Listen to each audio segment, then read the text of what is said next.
जय जिनेंद्र बंधुओं, आपका स्वागत है हमारे चैनल जैन मोटिवेशन में।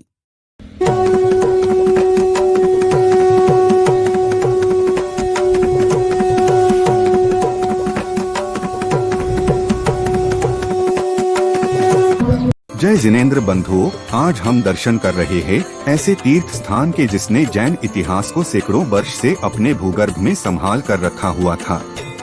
जिनशासन की प्रभावना में जिनबिंबों का प्रमुख कारण रहा है। जिनबिंब दर्शन को सम्यक दर्शन का प्रमुख कारण माना है।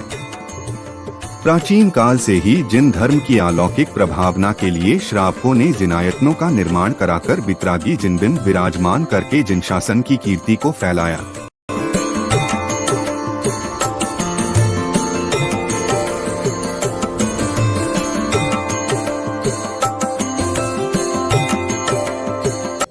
माना जाता है कि आंध्र के निकटवर्ती इलाकों में भी मुगल हुकूमत थी। जैन धर्म के प्रति दृढ़ आस्था श्रद्धा रखने वाले बहुतायत लोग रहे होंगे। इसी श्रृंखला में हैदराबाद से 85 किलोमीटर की दूरी पर मेदक जिले के कुलचारम ग्राम अपने भूगर्भ में इतिहास को संभाल कर रखे हुआ था और अपने अतिशय से गांव के लोग को आश्चर्यचकित कर देने वाला था। आइए अब हम जानते हैं इस प्रतिमा का इतिहास। सन 1984 में गांव का एक व्यक्ति अपने खेत की जुताई कर रहा था कि उसका हल किसी पत्थर जैसी वस्तु से टकराया। पहले तो डर लगा, पर बाद में उसने हिम्मत से काम लेते हुए मिट्टी को हटाना प्रारंभ किया तो पाया कि एक काले पाषाण की दिगंबर प्रतिमा, जिसके सिर पर 7 फण वाला सर्प था। ऐसी मूर्ति को देखकर वह अपने को धन्य मानता हुआ गांव के मुखिया श्री वेंकट पटवारी सहित सभी सज्जनों के लिए इस चमत्कार के बारे में बताया और समझदार लोगों ने इस प्रतिमा को जैन प्रतिमा के रूप में पहचान की। फिर हैदराबाद की जैन समाज को इसकी सूचना दी। हैदराबाद से समाज के प्रमुख समाज सेवी श्री मांगीलाल जी, राजेश किशोर पहाड़े, सुमेर पांड्या, पदम पांड्या ने वहां जाकर प्रतिमा को देखा तो देखते ही रह गए। चलिए अब हम मंदिर के दर्शन करते हैं। मूलनायक भगवान पारसनाथ के मंदिर के सामने परिसर में बहुत सुंदर मानस्तंभ बना हुआ है।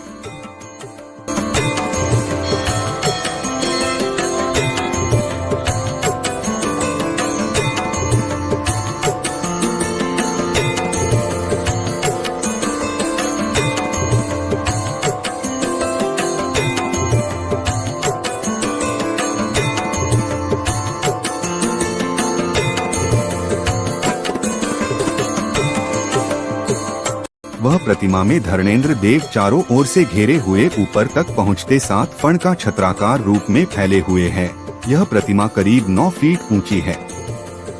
पुरातत्व विभाग ने इस प्रतिमा को 11वीं शताब्दी के आसपास कल्याणी चालुक्य राजा त्रिभुवन वल्लभ के जमाने के पहले की बताई। इसका वजन लगभग 3 टन के आसपास है। इस प्रतिमा में सभी ग्रामवासियों की इतनी आस्था हो गई थी कि सरकारी अनुमति के बाद भी इस प्रतिमा को अन्य जगह पर नहीं ले जाया जा सका। तब महासभा के अध्यक्ष श्री निर्मल जी सेठी, शीतल जी गांधी के साथ विचार विमर्श कर गांव में ही जमीन खरीदकर मंदिर जी का निर्माण हैदराबाद दिगंबर जैन समाज के सहयोग से किया गया। सन 2003 में प्रज्ञाश्रमण आचार्य श्री 108 देव नंदी जी महाराज सत्संग के सानिध्य में इस मंदिर की प्रतिष्ठा की गई थी। इस प्रतिमा के कई चमत्कार देखने को मिले। लोगों की असाध्य बीमारी का निदान, वांछित मनोकामना, दैवीय शक्तियों द्वारा आरती, नाग नागिन का आना आदि अभी भी देखने में आते हैं। इस मंदिर से जैन ही नहीं जैनेतर समाज भी पूरी श्रद्धा भक्ति के साथ रोजाना दर्शन को बड़ी संख्या में आते हैं। मूलनायक भगवान पारसनाथ की वेदी के बाएं तरफ वेदी में श्री 1008 आदिनाथ भगवान विराजमान है।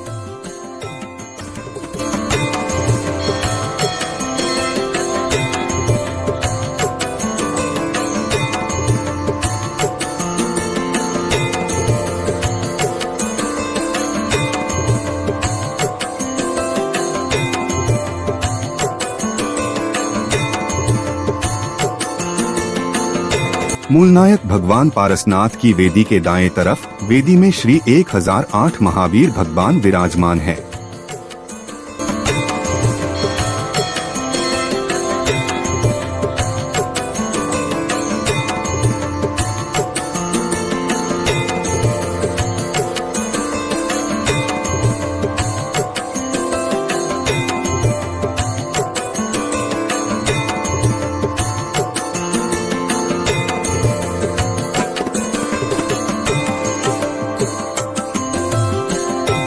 मंदिर का परिसर बहुत ही सुंदर और मनमोहक है।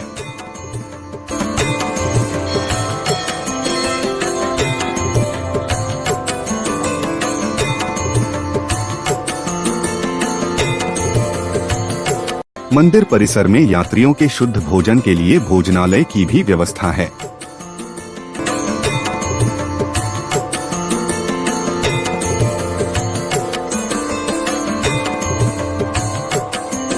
मंदिर परिसर में एक गौशाला भी है जिसमें गायों की सेवा की जाती है।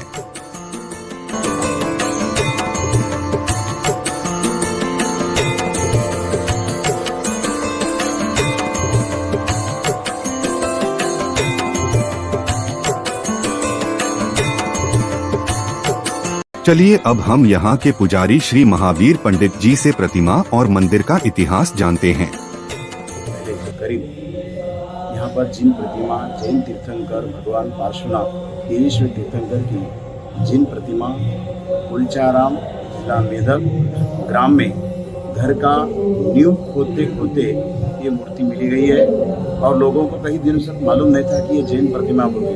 कोई उनको श्रीफल चढ़ाता, कोई उनको तेल चढ़ाता, कोई उनको नमस्कार करता था। अनेक उनके भावनाएं यहाँ पर संपन्न होती थी। कहीं अचानक वहाँ के गांव के पटवारी थे वेंकट पटवारी जी, उन्होंने इन प्रतिमाओं को देखा और कहा कि ये तो जैन लोगों को स्वाधीन करना चाहिए। तो इस जैन प्रतिमा को श्रीफल अर्पित किया और कहा कि हम इसको हैदराबाद लेके जाएंगे।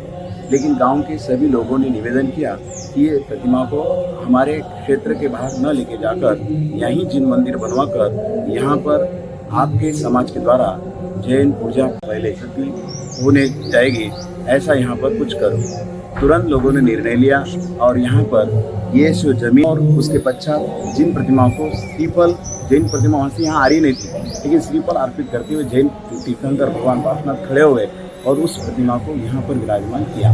कई दिनों तक इस मंदिर को पूजा पाठ अर्चा चलती आ रही। 2003 में इसका वैदिक पंच कल्याण प्रतिष्ठा महोत्सव आचार्य 108 प्रज्ञाश्रमण देवनंदी जी महाराज द्वारा भव्य रूप से कराया गया।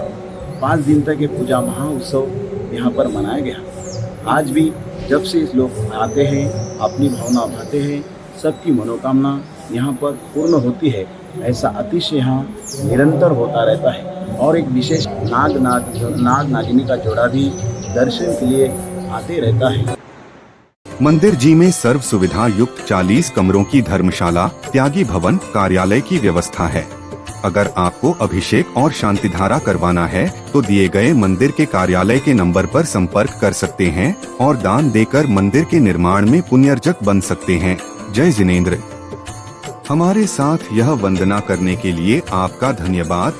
ऐसे और तीर्थों की यात्रा करने के लिए हमारे चैनल को सब्सक्राइब करके जाइए। जय जिनेंद्र।